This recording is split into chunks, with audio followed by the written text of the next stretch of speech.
guys, I know it's been a minute.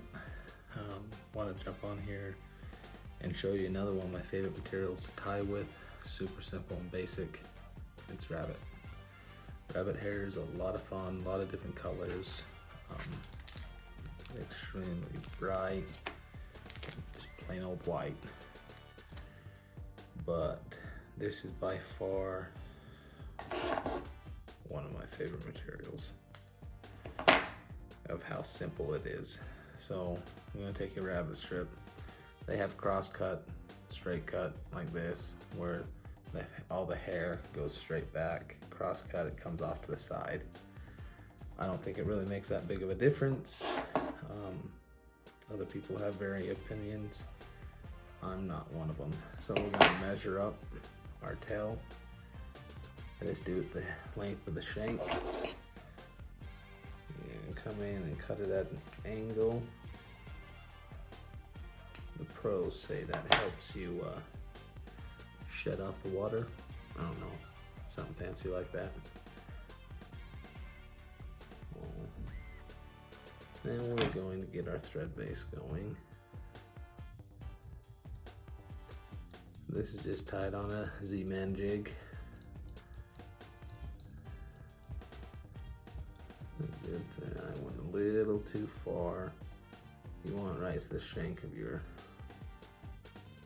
right to the point of your hook. Tag and gone. Cover that up a bit more.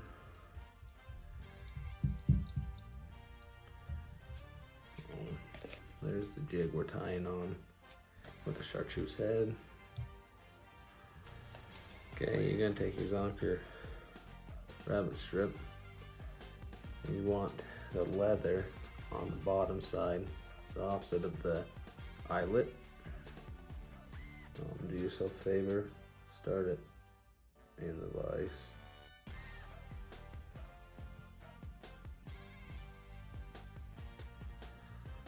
Once you get through, take it out of the vise, push it all the way through. Now we're gonna go back in. Sorry if the jig moves out of frame from time to time. Working with it, getting it where you want it. Okay. I'll show you this once I get it done.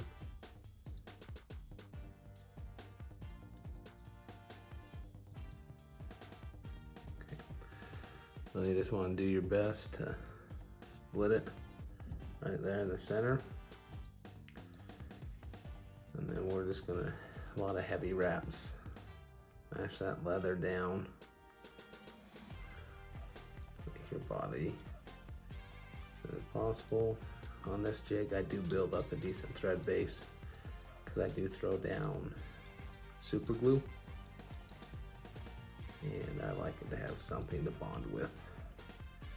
Okay, after that, we're gonna take this, and we're gonna tie that in. If any of you have ever tied a complex twist bugger, that's essentially what this is with rabbit. I'll take a long piece. This one, I do cut an angle like that. Try and limit the amount of leather that piles up on this back end. Okay, I'm gonna tie that in. Same thing, still building that base as I go. Right now, I don't know where you guys live, but a lot of our lakes that are frozen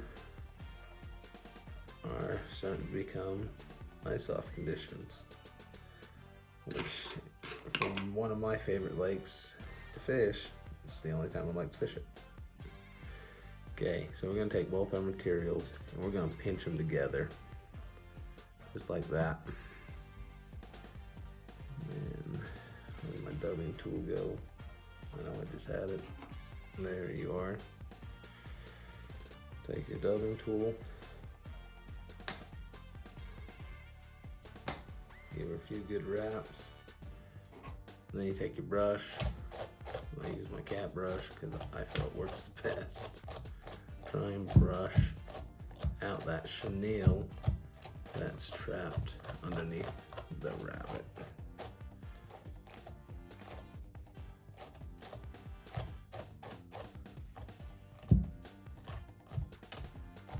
Okay, now that we got it brushed out, you see it's just a nice body to tie with.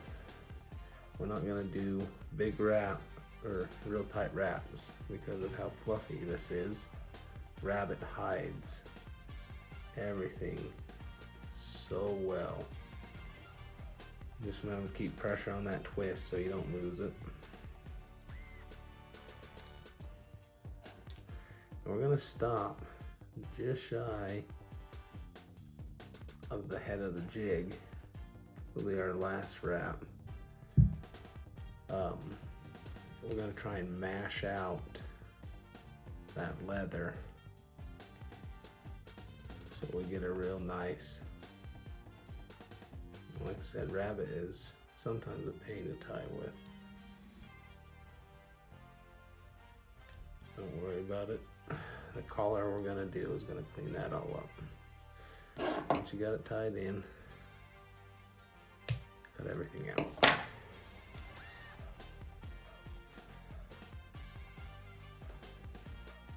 Save your dubbing loop tool. You're gonna need it here in a minute. Once again, we're going to mash down the leather the best we can. And I forgot to put on the super glue. Not a big deal. That leather will hold everything together. Well, like I said, I'm gonna make a small dubbing loop.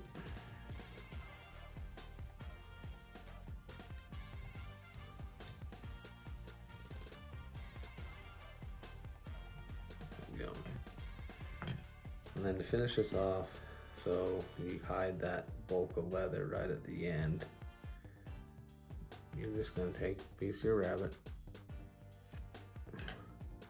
yank that hair off.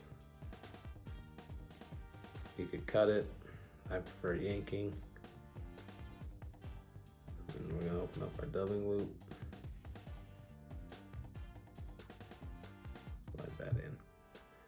You have to do it a couple times, get enough of it. And that happens time to time. Rip the whole leather chunk off the one piece.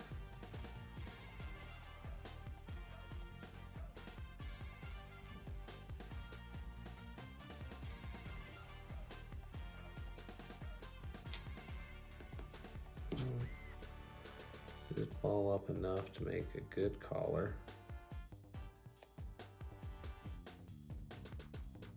And that's probably the amount I'll need right there. Put that dubbing loop.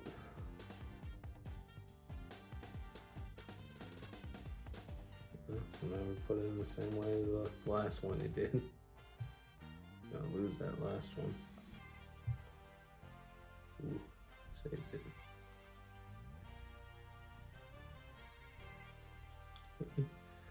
Once you get that done, spin away. Toothbrush for this. Don't want to be too aggressive on your thread and end up ripping out all your rabbit hair. Another friendly thing with rabbit, got girls, you got those laying around. We're just gonna wrap that dubbing loop up over the top.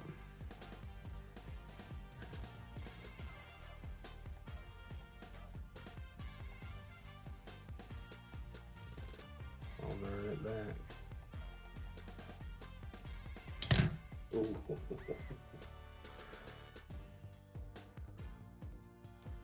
Not the first time I finished a jig out by hand.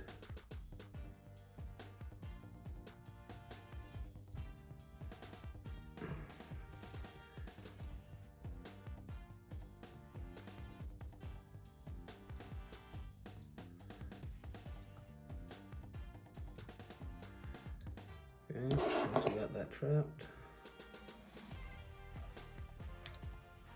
out the excess. There you go. Zap gap. That is by far my favorite super glue to use. Just take it, it's got a brush, paint it on. And it's brand new. It is thin and will run everywhere. Rabbit hair back. Wrap that glue all the way around.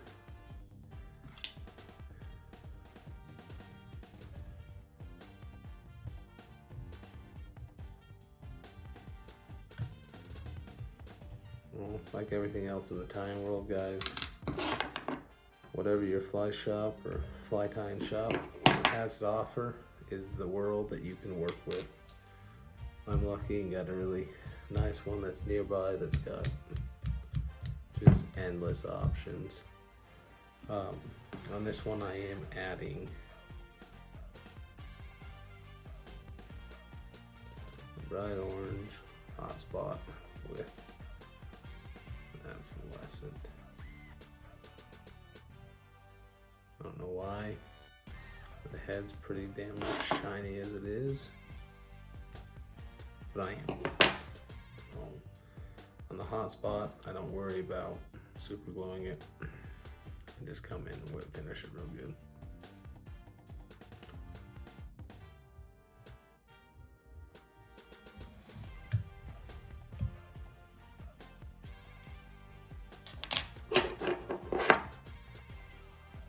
Guys, that is the rabbit zonker. Give a few of them a try. They turn out really nice, shiny. It's a lot of fun. Give rabbit a try if you haven't. Thanks, guys. Have fun on the river. Sorry I've been out so long. It's been a minute. Work's getting in the way, but summer's coming. I want to fish more. Let me know if you guys would like to see any kind of material used. A lot of the stuff I do offhand and figure out as I go. So let me know what you want to try. Also like, share, and subscribe. It's definitely been helping me out, and I like all you guys' comments. So keep commenting. I'll get back to you as soon as I can. Thank you.